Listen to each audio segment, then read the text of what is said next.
faire une route. Bon Dieu va faire une route. Bon Dieu travaille pour nous matin.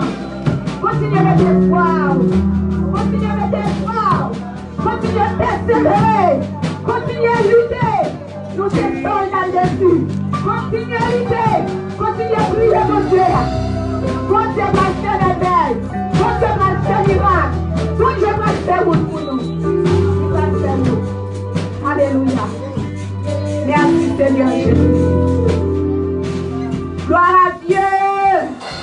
Merci d'avance Seigneur pour ça on va tracer. Merci d'avance Seigneur pour maladie sexuelle guérie. Merci d'avance Seigneur pour foyer sans pour la rocher. Merci d'avance Seigneur pour la jeunesse pour le pasteur de matin. Merci de ton père connaît pour passer le route matin.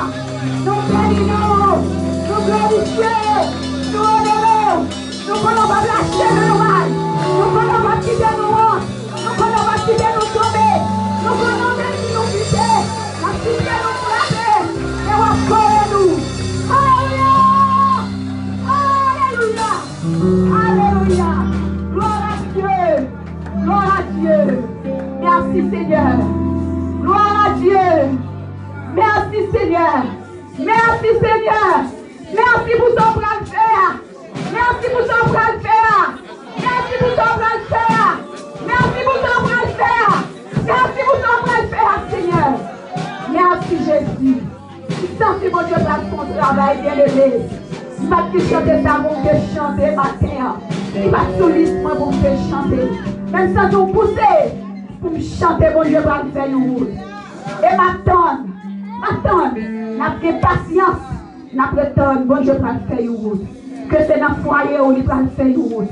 Que c'est dans madame où il va me faire une route. Que c'est dans le mari où il va me faire une route. Que c'est maladie bloquée là, il va me faire une route.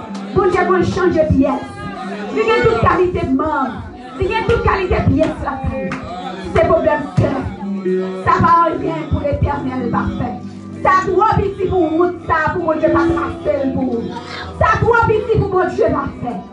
Problème est déjà résolu, déjà guéri. Il est déjà résolu déjà. Fais mon Dieu confiance.